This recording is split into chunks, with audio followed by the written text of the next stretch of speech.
I think it's a point to be touched on, and it's a point that not a lot of people want to touch because it is such a volatile issue, and it's even looking back through history, it's still something that is of confusion. It's not something we really have a solid grasp of on a sociological level, but maybe more on a psychological individual level, and that is the sense of identity. Right now in the West, a lot of people are struggling with identity. Maybe not even just in the West, probably worldwide, but certainly in the West, we see a massive struggle with the idea of identity. Who am I? What am I? And that's the problem with it is we do not focus so much on who am I, but the what am I? And that's where we get into this major issue. And it kind of affects all walks of life. It affects not only real life, but fictitious life. And this is one of the bigger problems we have is that we do not look at people right now as who they are. You're not, Greg Daniel, who is, very good carpenter, family man, really likes whatever football team likes this kind of music, and would make in this situation this kind of judgment call. Let's say there was, a car accident. Greg Daniels will pull over and he'll make sure everyone's okay, make sure someone's called an ambulance and someone's called a tow truck. Just, let's say he's an all around good guy. We don't look at it like that. Right now, what we've been seeing, especially what we see in the media, and the media is the terror, the bigger terror here is that we see that people want to compartmentalize the identity down to the most basic form. So instead of seeing Greg Daniel, a family man, a carpenter, he loves to paint in his off time. That's his hobby, and he's a very helpful person. We see Greg Daniels. He is a black American living in, New England, let's say. That isn't who he is. That is a description. That is a description and a kind of a locator, if you would, to say where he lives. And that's kind of the problem we run into is that we're not talking about someone's identity as Greg as a person. We're talking about how you would perceive Greg from the outside looking in. Obviously, you don't know all of Greg's most intimate thoughts. We can go into the psychology of the Jungian kind of mask that we all wear in society, but you don't know the most intimates of Greg Daniel. But the way we want people to perceive us, especially through the media, especially on social media, is that we are this type of person. We are five or six adjectives, and that's it. We are, in the weirdest way, showing and not telling, despite the fact we're not showing either, because to show it, we would have to act different, and that creates a sense of individuality and therefore creates a sense of difference, which means we're unacceptable in society. And that is one of the biggest threats right now to most people is, am I acceptable in society? So we have people who will try to use whatever group they can insist they belong to as their biggest sense of identity. So let's say we have Greg Daniel. Well, let's say Greg Daniel, instead of being the person he is, he's far more obsessed with social media and his personal image. So he goes, I'm Greg Daniel. I'm an African American. And that's what you should see. But that's not who he is. That's not who he is, and that's not the Greg Daniel we just described, who is a family man and he likes to paint and all this. In fact, we can take all the descriptions of who Greg Daniel is as a person in that first example, and they can apply, other than changing, the gender terms, they can apply to a lot of different people. So, well, here's Greg Daniel, but we can take all those characteristics and move it over to Valerie Burton over here. And Valerie Burton is she's a kind person. She's going to make sure that if there's a car accident that everyone's taken care of. She loves to paint, and she happens to be an architect or whatever I had mentioned. And that's the thing is we don't use these further specifications because right now who Valerie Burton is on social media, how you depict her in the media in like a film or a show is that she is a woman. Let's say hypothetically she is also a lesbian woman. Well, you'd say she's a lesbian woman. You wouldn't just say, "Oh, well Valerie Burton is, an architect and she's a painter and she's really big on family and she just happens to be a lesbian." You wouldn't say that. You wouldn't say that. The way that we try to position people in society right now is what can I describe them in 1 to 2 words? So we have Greg Daniel and say, oh well, Greg Daniels is a gay man. Well, we got to make sure everyone knows he's gay. So he's going to make a lot of posts during Pride Month, and then also because he's African American, he's going to post a lot of things during African American History Month. What he should do is just be a mouthpiece for this greater organization of people, even if he doesn't resemble them. I see a lot of people. There's a lot of people I know personally who resemble certain things, resemble certain organizations, certain belief systems, but they don't act it out. Not as badly as people you see on social media, and I think that's what divides influencers from normal people. And that's kind of the terrifying thing, is that influencers don't really have a sense of identity. They have a sense of depicting a group identity, depicting a stereotype. And I think that's causing a lot of fractures and fissures between different groups in our society right now, is that rather than being a person, we have people who want to be an icon for a group. So I don't like touching on my own personality, but I'm a family person. I have kids. I'm bisexual, but I don't really mention it unless I'm trying to bed you. That's a very simple way to put it. I can identify under a million different, well, not a million, but a dozen different things. I could identify as having a essentially non-binary sense of sexual identity. And I could identify as a struggling independent writer. I could identify as this. I could identify as that. The problem with it is those do not identify me. Saying that I'm bisexual, saying that I kind of fit into this non-binary kind of bin of gender, saying that I have kids so I am family oriented, that doesn't describe who I am. It doesn't start to, at least. And knowing me obviously does change what your perception is. In fact, I've often had a problem where, in talking to people, they perceive me very differently. They perceive, because I am ostensibly a Caucasian male in America, in the middle class, they can perceive that because I have things that I'm passionate about, that I'm either very far left or I'm very far right. I'm very centrist, in fact, because it kind of breaks down more issue to issue.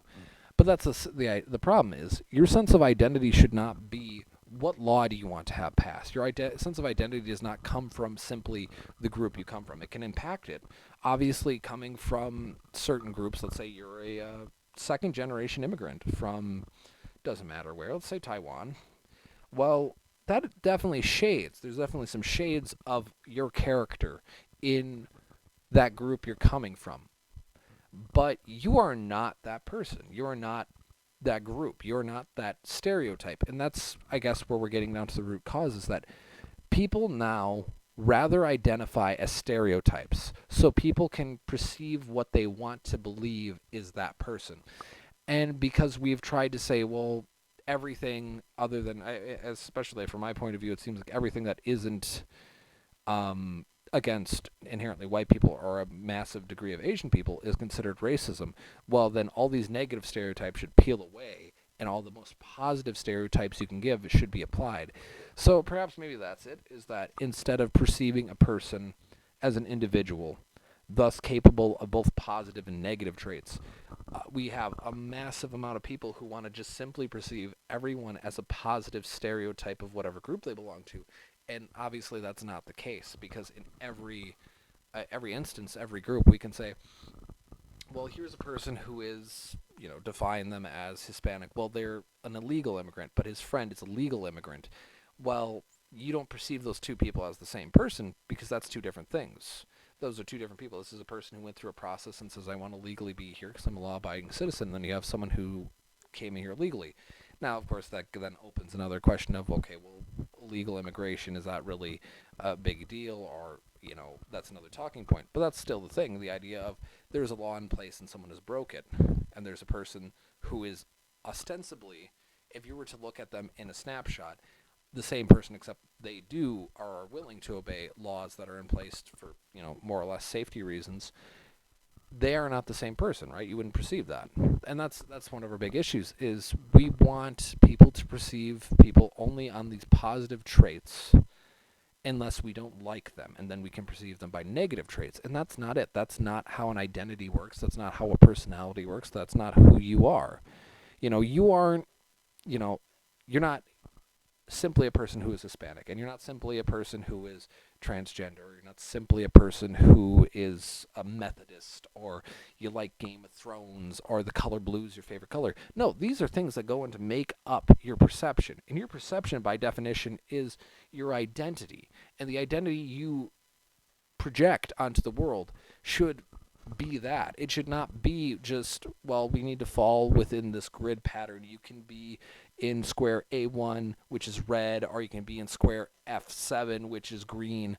No, you need to be what you are, which is who you are. It's not one or two things. It's not five or six selected personality traits, which is, kind of how you'd abbreviate if you're doing a book report, a character.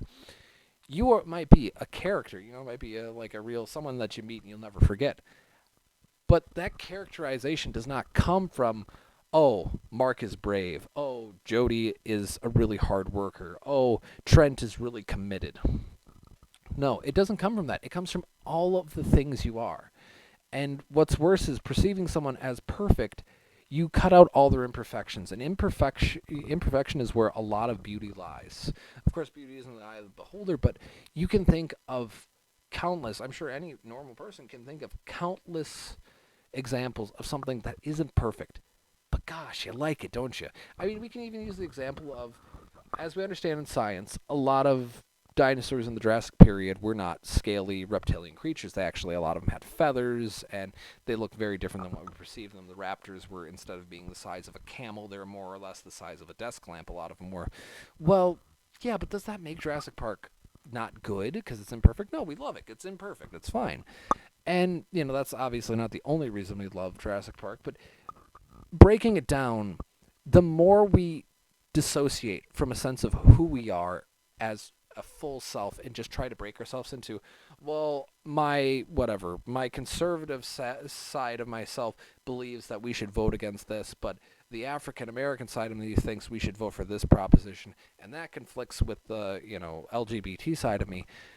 That's not how you need to think. The way you think is by developing your own sense of identity and your own sense of thought. And that's why we have so many fissures and problems coming in, is that we try to paint people as only being able to like, belong, and accept people who fit within their group, whether that be, okay, Ted and Bob are friends, but they bond really only over the fact they're white. Or but Bob and Michael are friends and they bond over the fact that they're both gay. That's not how things need to work. We need to it's bonding over this individual personality, not the groups, the tags that you would attach if you were trying to, attract people on something like TikTok or Twitter. Like, oh, these are the tags I'd put so people will support it or will come and argue it. And that's a terrifying notion. It's a terrifying prospect that we have people who would rather cash in their sense of identity, their sense of self, that which makes them an individual, makes them a person, makes them unique, makes them, really eye-catching and impressive. And it doesn't even matter of what they are as good or not. It's a matter of, are they genuine? Are they a genuine, authentic article? Or are they a reproduction of what you're supposed to assume whatever race, whatever gender, whatever religious identity is supposed to be? Because that is not identity. Those are aspects. And that's the sooner we learn that, the sooner we change that, the better the world will work. The less we'll go, hey, I don't like that person because they belong to a group that I'm not in.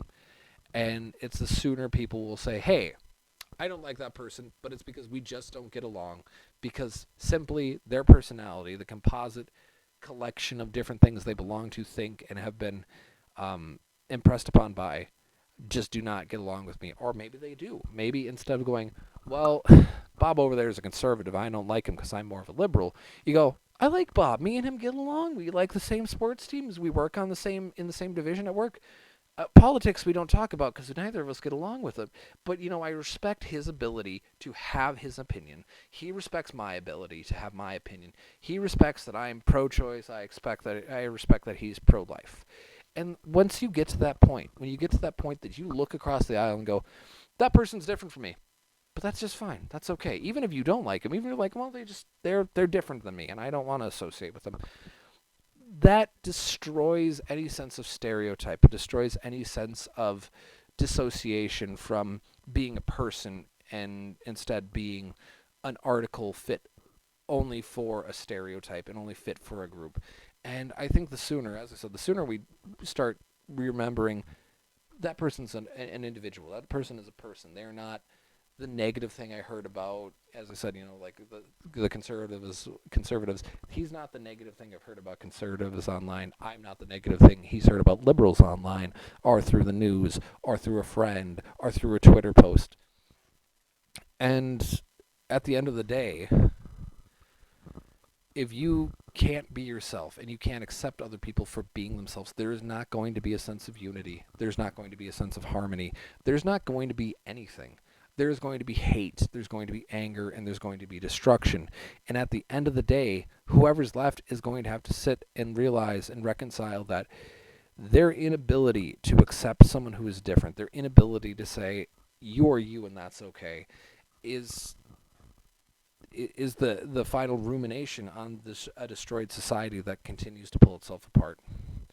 And as childish as it sounds, as much as it sounds like, as at least for me, childish as it sounds like something Arthur would have said back in the '90s when I was a kid, or something Barney would have said, even the fucking Power Rangers would have said. As much as it sounds like that, it is one of the most necessary realities people need to accept. Is that you're in a group, you're a person.